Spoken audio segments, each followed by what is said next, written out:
بسم اللہ الرحمن الرحیم۔ آج کی دلچسپ ویڈیو میں ہم آپ کو بتائیں گے کہ دریا کی موجوں سے ماں کی گود تک حضرت موسیٰ علیہ السلام کیسے گئے۔ فرعون کو جب خواب آیا تو فرعون کو نجومیوں نے یہ خبر دی کہ بنی اسرائیل میں ایک ایسا بچہ پیدا ہوگا جو تیری سلطنت کی بربادی کا سبب بنے گا۔ اس لیے فرعون نے اپنی فوج کو یہ حکم دے دیا کہ بنی اسرائیل میں جو لڑکا پیدا ہو اس کو قتل کر دیا جائے۔ اسی مصیبت اور آفت کے دور میں حضرت موسیٰ علیہ السلام پیدا ہوئے تو ان کے والدہ نے فرعون کے خوف سے ان کو ایک صندوق میں رکھ کر صندوق کو مضبوطی سے بند کر کے دریا نیل میں ڈال دیا۔ دریا سے نکل کر ایک نہر فرعون کے محل کے نیچے بہتی تھی۔ یہ صندوق دریا نیل سے بہتے ہوئے نہر میں چلا گیا۔ اتفاق سے فرعون اور اس کی بیوی حضرت آسیہ جو کہ مسلمان تھی دونوں محل میں بیٹھے ہوئے نہر کا نظارہ کر رہے تھے۔ جب ان دونوں نے صندوق کو دیکھا تو خدام کو حکم دیا کہ اس صندوق کو نکال کر محل میں لے آئیں۔ جب اس صندوق کو کھولا گیا تو اس میں سے ایک نہایت ہی خوبصورت بچہ نکلا جس کے چہرے پر حسن و جمال کے ساتھ ساتھ انوار نبوت کی تجلیاں بھی چمک رہی تھیں۔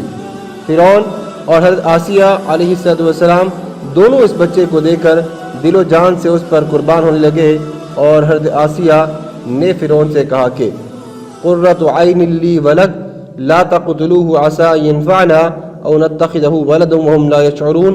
سورۃ القصص رکوع نمبر 1 کہ یہ بچہ میری اور تیری آنکھ کی ٹھنڈک بن سکتا ہے، تو اس کو قتل مت کرو، شاید یہ ہمیں نفع دے یا ہم اس کو اپنا بیٹا بنا لیں۔ اور وہ انجام سے بے خبر تھے۔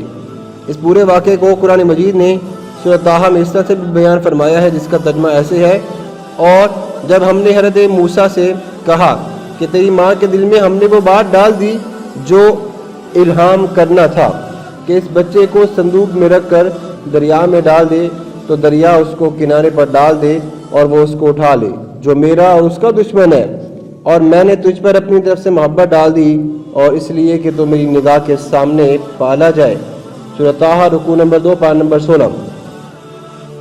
چونکہ ابھی حضرت موسیٰ علیہ السلام بچے تھے اس لیے ان کو دودھ پلانے والی کسی عورت کی تلاش شروع ہو گئی، مگر آپ کسی عورت کا دودھ پیتے ہی نہیں تھے۔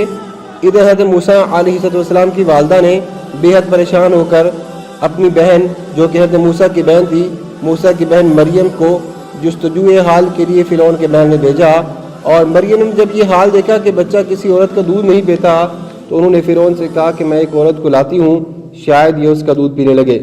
چنانچہ حضرت مریم جو کہ حضرت موسیٰ کی بہن تھی، مریم حضرت موسیٰ کی والدہ کو فرعون کے محل میں لے کر گئیں، اور انہوں نے جیسے ہی جوش محبت سے سینے سے چمٹا کر دودھ پلایا تو آپ دودھ پینے لگے۔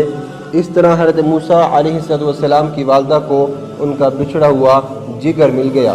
اس واقعے کا تذکرہ قرآن مجید کی سورۃ القصص میں اس طرح سے بھی بیان فرمایا گیا ہے۔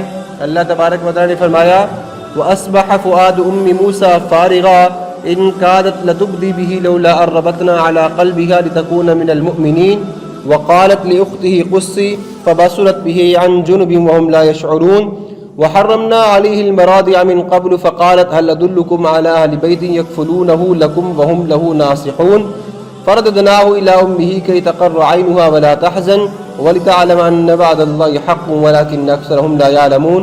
سورۃ القصص پارہ نمبر 20 رکوع نمبر 1۔ ترجمہ ملاحظہ کیجئے۔ اور صبح کو موسیٰ کی ماں کا دل بے صبر ہو گیا، یقیناً قریب تھا کہ وہ اس کا حال کھو دیتی اگر ہم اس کے دل پر کوئی امید نہ باندھتے۔ یہ اس لیے ہم نے کیا کہ اسے ہمارے وعدے پر یقین رہے، اور موسیٰ کی ماں نے ان کی بہن سے کہا کہ اس کے پیچھے تو چلی جا اور اسے دور سے دیکھتی رہے، اور ان لوگوں کو اس کی خبر نہ تھی، اور ہم نے سب دائیں اس پر حرام کر دیں۔ تو حضرت موسیٰ کی بہن بولی کہ کیا میں تمہیں ایسے گھر والوں کے بارے میں نہ بتاؤں کہ تمہارے لیے اس بچے کو پال دیں اور وہ اس کے خیر خواہ ہے۔ تو ہم نے اسے ان کی ماں کی طرف لوٹا دیا کہ ماں کی آنکھیں ٹھنڈی ہوں اور وہ غمگین نہ ہو، اور وہ جان لے کہ اللہ کا وعدہ سچا ہے، لیکن اکثر لوگ اس کو نہیں جانتے۔ حضرت موسیٰ علیہ السلام کی والدہ کا نام یوکبد اور یوخند بھی بتایا جاتا ہے، اور باپ کا نام عمران، اور حضرت موسیٰ کی بہن کا نام مریم ہے، مگر یہ یاد رکھو کہ یہ مریم وہ نہیں ہے جو حضرت عیسیٰ علیہ السلام کی والدہ ہے۔ حضرت عیسیٰ کی والدہ مریم حضرت موسیٰ کی بہن سے سینکڑوں برس بعد پیدا ہوئیں۔ محترم سامعین، اس واقعے سے ہمیں یہ بھی سبق ملتا ہے کہ جب اللہ تعالیٰ کا کسی پر فضل ہوتا ہے تو دشمن سے وہ کام کرا لیتا ہے جو دوست بھی نہیں کر سکتے۔ دیکھ لیں کہ فرعون حضرت موسیٰ کے محل میں کیسے پرورش دیکھ لیں کہ فرعون کے محل میں حضرت موسیٰ علیہ السلام کیسے پرورش پانے لگے تھے، حالانکہ فرعون موسیٰ کا سب سے بڑا دشمن تھا، مگر حضرت موسیٰ کی پرورش فرعون ہی کے گھر میں ہوئی۔ یہ بھی معلوم ہوتا ہے کہ جب اللہ تبارک و تعالیٰ کسی انسان کی حفاظت فرماتا ہے تو کوئی بھی اس کو نہ ضائع کر سکتا ہے نہ نقصان پہنچا سکتا ہے، جیسے حضرت موسیٰ علیہ السلام کو کس طرح سے اللہ تبارک و تعالیٰ نے حفاظت صحت و سلامتی کے ساتھ اللہ تبارک و تعالیٰ نے دوبارہ ان کی ماں کی گود کی طرف لوٹا دیا۔ تو محترم سامعین، کیسی لگی آپ کو ویڈیو؟ اگر آپ کو ہماری ویڈیو پسند آتی ہے تو اس کو آخر تک ضرور دیکھیے گا اور ہمیں کمنٹ سیکشن میں ضرور بتائیے گا۔ اپنا بہت سارا خیال رکھیے گا۔